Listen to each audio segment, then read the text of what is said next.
Bom, galera, boa tarde, sejam bem-vindos ao canal Futebol de Boteco. Hoje vamos ver o que o pessoal do G4 Band Esporte falou sobre a vitória do Palmeiras em cima do Grêmio ontem na Arena Barueri por 2-1. Bora lá acompanhar o pessoal e ver quais são os comentários de hoje. Bora pro vídeo. Jogo a jogo, disse aí o Castanheira, e jogo a jogo o Palmeiras não tá perdendo de ninguém. Abriu 5 pontos se contar que o Flamengo tem um jogo a menos, mas 8 pontos contados com o que já foi disputa, que eles já conquistaram, 8 pontos de vantagem.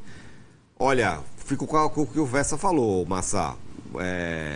5 pontos para você tirar de um time ruim é pouco, mas se você tirar de um time bom é pra caramba, meu amigo. Cara, nesse E o jogo momento, foi bom, né? Foi, O jogo do Palmeiras. foi. Nesse momento, o meu olhar não é para o Flamengo. O meu olhar é para o Fluminense e para o Bahia, que estão fazendo um ótimo campeonato. O Flamengo teve os problemas dele, trocou de técnico, perdeu um jogo, ontem foi mal. É uma questão de longevidade agora. O Flamengo tem todas as condições de emendar uma boa regularidade e tem 2 confrontos diretos, tem 6 pontos ainda em disputa com o Palmeiras. Então, a questão mais breve, mais que está aí, que se coloca, Palmeiras não ganhava jogo grande, ele ganhou do Corinthians, ganhou do São Paulo 2 vezes, ganhou do Santos, ganhou do Fluminense, ganhou do São Paulo, do Inter, no Campeonato Porto Alegre. Brasileiro. Não, eu só estou falando do G4. Só do G4. O G6 não chegou inteiro ainda. Falta o Bahia e o Atlético Paranaense, que vão acontecer agora. É Bahia, Corinthians e Atlético Paranaense pelo Campeonato Brasileiro. E depois o Flamengo. Então, claramente, há uma mudança, há uma evolução. Eu gostei bastante do primeiro tempo. Por quê? Porque o Grêmio jogou no 5-4-1, linha de 5, linha de 4, e o Carlos Vinícius, que é um baita jogador, quando o Grêmio baixava toda a linha, ele ficava indo um pouquinho mais adiantado, e mesmo assim o Palmeiras não se desesperou, não entrou errando passe o tempo todo, não ficou levantando bola na área, o time tentou trabalhar a bola. Claro que faltou para mim, ainda no primeiro tempo, aquele passe, aquele toque final, aquela decisão correta para clarear o lance. Mesmo assim, o Palmeiras fez tabelas, fez associações. Quando sai o gol, o Palmeiras vinha de 3 escanteios seguidos, já estava encurralando o Grêmio na hora que sai o gol, que sai a falta claríssima no Flaco Lopes. A câmera invertida mostra que o jogador do Grêmio quase arranca a camisa do Flaco. Foi falta, né? E sai o gol, né, do Marlon Freitas. E o gol, cara, ele dá ao Palmeiras uma tranquilidade. Acaba o primeiro tempo e o Palmeiras toma este gol. Isso é que me preocupa. Por quê? Porque é um gol com uma desatenção total do time todo. Não é só dos 2 zagueiros ou do Jeff Tech que não fez a linha de impedimento.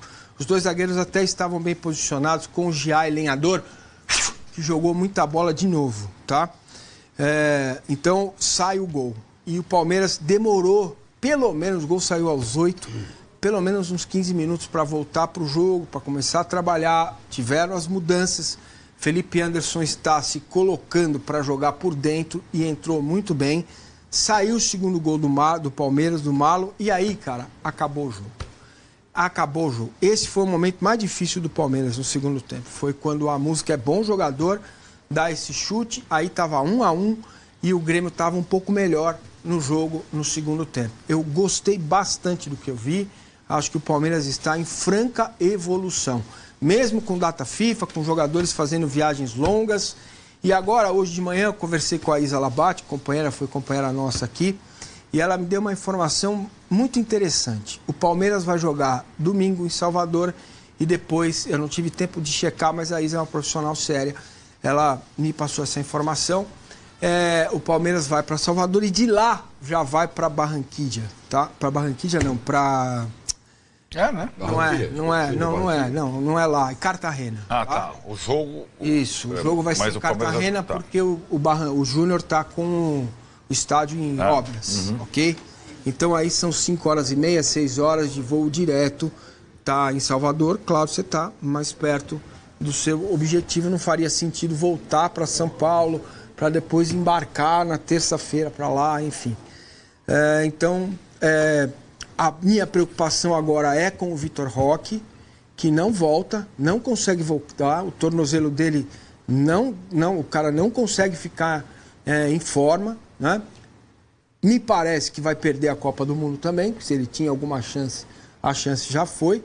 E o Palmeiras vai precisar, porque domingo o jogo é 7h30 da noite e o Palmeiras vai ter que mesclar, mexer no time, entender como que ele vai fazer para jogar em Salvador, ir para a Colômbia e depois pegar o Corinthians na Neoquímica Arena.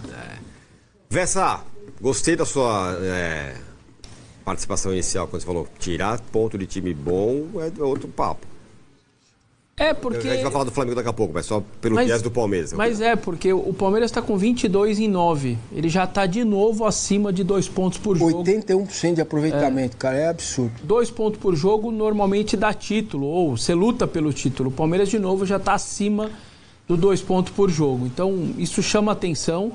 Outra coisa que me chama atenção, você está nessa consistência toda de vitórias e tudo mais, com quase 50 milhões de euros assistindo lá do camarote. Ontem estavam os dois assistindo o jogo do camarote, um de 18 milhões de euros e outro de 25 milhões de euros. Ou seja, o seu ataque, que na teoria até seria o titular, é que é difícil falar do Flaco reserva, mas tudo bem, eles estão lá em cima assistindo o jogo e você segue ganhando.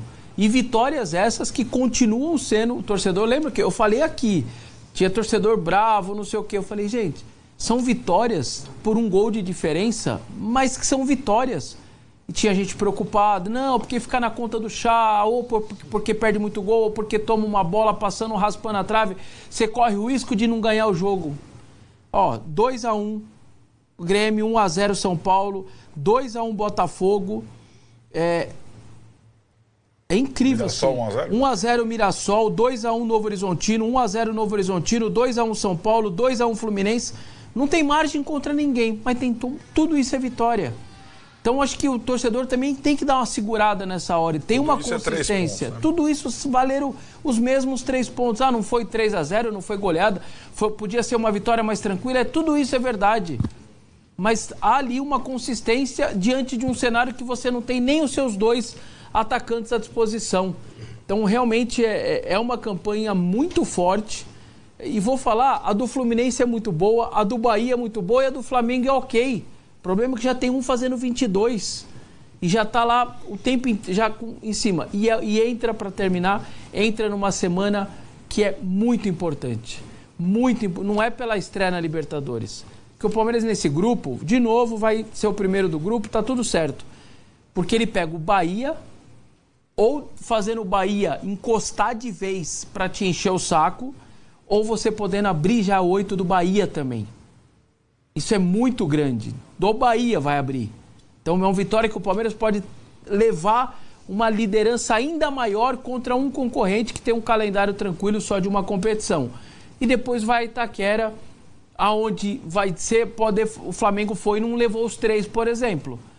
Então, realmente é uma semana grande que o Palmeiras começa, muito difícil, com 3 jogos fora de casa, e que, olha, se passar por esses 3 jogos aí com 7 de 9, ou até os 9, enfim, olha, vai ser muito difícil. Depois, voltando os jogadores e tudo mais, vai ser muito difícil parar depois, viu? Que tal, hein, Arnaldo, Palmeiras? Na conta do chá, mas não perde ninguém. Pelo contrário, ganha e tá ganhando da turma lá de cima, inclusive. Você vê como é que é, né? Eu já vi várias entrevistas do Abel Ferreira, algumas do João Martins, né? E agora do Castanheira, eu tinha ouvido poucas. Ele é o melhor que tem para falar. Isso que eu ia falar. Ele é mais claro, Martins, né? Ele não fica dando... Ele foi claro. E ele falou uma coisa que parece muito simples, mas eu prestei atenção e ele tem total razão. Bom, primeiro que o Palmeiras consegue manter essa regularidade, essa solidez, independentemente de onde ele joga. Ontem ele não jogou em casa de novo. Independentemente se o técnico está no banco, ele não estava de novo. Independentemente se o centroavante estava no jogo, ele não estava de novo. E assim, essa toada constante E claro, para isso você precisa ter estrutura, respaldo, trabalho contínuo e jogador de futebol. E esse ano o Palmeiras tem excelentes jogadores de futebol. Mas ele falou uma coisa que é assim, o jogo a jogo, que parece ser uma coisa, um chavão, um jargão, e dependendo de cada adversário. E ontem eu fiquei reparando a diferença do Palmeiras para o jogo do São Paulo e para o jogo do Grêmio. Né? Ah, claro, são adversários diferentes, locais diferentes. O Palmeiras era visitante contra o São Paulo. Contra o São Paulo, o gol saiu antes. E acho que quando o Palmeiras está em vantagem no placar, ele tem mais ou menos a mesma estratégia. Isso a gente já sabe, a gente já descobriu. Ontem teve o imprevisto do empate logo no início do segundo tempo e deu uma embaralhada, como disse o Massinho. Então não ficou, vou defender o meu 1-0. Foi pouco esse período, foi curto. Contra o São Paulo ele durou o jogo todo. Contra o Mirassol ele durou e assim por diante. Contra o São Paulo, como é que eu vejo o Palmeiras hoje? Ele joga sem o Roque, com 3 meias, são excelentes, um é melhor que o outro, e com 2 volantes, que um é melhor que o outro. Né? Eles se complementam. Ontem, 2 gols do Marlon e o Andreas como maestro, eu falei, cara, por que esses caras não jogaram contra o São Paulo? Porque o Andreas foi substituído rápido e o Marlon também. E normalmente eles vão até o fim. Por causa do amarelo? O Andreas por causa do amarelo, mas por quê? Por que o amarelo? Porque o Andreas contra o São Paulo, você não vai jogar, você vai marcar o melhor jogador do adversário. Ele marcou individual o Marcos Antônio. Marlon, você não vai jogar, você vai marcar o Luciano individual. Com 15 minutos do segundo tempo, os caras estavam mortos. O Andrés tinha amarelo, ele trocou os dois. Eles nunca saem. Eles saíram. Entrou o Martínez e o Evangelista. E ontem, quem ficou até o final? Os dois. Ele foi trocando a linha de 3. Entrou o Felipe Anderson e tal. Então, assim, ele tem muita opção numa mesma ideia, muito bem ensaiada, que vai ficando cada vez mais azeitado. Então, contra o São Paulo era necessário, até porque o gol saiu com 3 minutos de jogo, destruir. E os caras vão lá e vão destruir. O Andrés não jogou contra o São Paulo. Aliás, o Andrés não jogou nas 2 partidas contra o São Paulo. Ele se propôs no Paulista, na eliminação do São Paulo, na classificação do Palmeiras, e no jogo do Morumbi. O Abel identificou contra o São Paulo, como é que o São Paulo não joga? Você vai lá e mata o Marcos Antônio. Ele matou o Marcos Antônio. Então, faltou, dane-se. Ele fez o que tinha que ser feito naquele jogo. Né? E acho que é isso um pouco que o Castanheira fala. O Palmeiras vai ter, dentro de uma ideia base, uma ideia madre, uma estratégia para cada adversário. Contra o Bahia, você pode crer que alguém vai pegar o Jean Lucas lá, filho. Senão é gol. O cara é um touro, ele faz todas as jogadas e todos os gols. Eu até entraria com 3 no meio, Evangelista. Pois é, pode até mudar a tática. Né? Acho que não, mas eu faria isso. E assim, se ele não mudar, ele vai adaptar um dos 3, vai ter que fazer o trabalho sujo. O Alan ajuda mais aqui, e os caras vão fazer. Né? Então o Palmeiras, além de jogadores talentosos, o Arias é assim também. Ele tem jogadores cumpridores. Então são jogadores preciosos. Aí na comparação, vamos lá, do que vem por aí. Né? Bahia, eu acho que além do confronto direto, aquele que não tem um calendário igual aos outros. É aquilo. Por isso que eu citei Bahia contra Remo. E os torcedores do Bahia estão bravos comigo, que eu falei, o Bahia tem uma oportunidade. Estou falando isso há 3 semanas. E aí eles perdem de 4 do Remo. Né? Então, tem outra oportunidade. Se o Bahia ganha o confronto direto, ele passa a ser o líder por pontos perdidos. A campanha dele supera a do Palmeiras. E o adversário do Bahia jogou atrasado é Chapecoense em casa. O Bahia tem um campeonato absurdo até agora, com esse asterisco do jogo do Remo. Consistente, né? E tem a vida mais fácil que os outros. Os outros, Fluminense. Fluminense além de ter perdido o confronto direto com o Palmeiras, já foi. Ele tem a Libertadores para lidar a partir de agora com um grupo que não é forte. O Fluminense priorizou o estadual, mano. Você acredita nisso? Sim, porque os times que não são os dominantes, o Versoni já falou a vida como é lá, eles vão brigar, Tironi também, vão brigar pelos outros títulos. No São Paulo, o Zubeldia priorizou a Copa. Não sei como será. A partir do meio de semana a gente vai ver. E no Brasileiro, se o Palmeiras tem o Corinthians, qual que é o jogo do Fluminense depois da Libertadores? Fla-Flu. É a mesma coisa. E aí eu vou chegar no Flamengo. O Flamengo tem sérios problemas depois do que aconteceu ontem. Depois a gente vai falar, né? O BAP vai lá, o Boto vai lá. Tá estranho. De novo tá estranho. O Flamengo tem 8 pontos a menos. O grupo da Libertadores do Flamengo é mais difícil do que o do Palmeiras. E na Copa do Brasil, isso pode ser uma vantagem para o Palmeiras também. A Copa do Brasil, o Palmeiras não tem adversário. O Flamengo tem. O Flamengo vai ter que jogar barradão. E provavelmente não vai ter nem o segundo jogo, porque ele vai matar no primeiro e vai em paz pro segundo. Isso talvez vá também facilitar o Corinthians lá na frente. O Palmeiras na frente tripla, ele ganhou 2 datas. E ganhou algumas na Libertadores para dominar o brasileiro até a Copa. E aí, aquela brincadeira que deu sorte no sorteio, deu. E vai ser importante nesse período. Para priorizar o Brasil. Aqui a gente fala, o Palmeiras, aí é a oportunidade do Palmeiras. É abrir vantagem até a Copa do Mundo. Para mim, quem pode ameaçar essa vantagem é o outro que tem a tabela mais fácil. O Bahia, que recebe o Palmeiras no final de semana. É o que o Massini falou, é uma pequena final.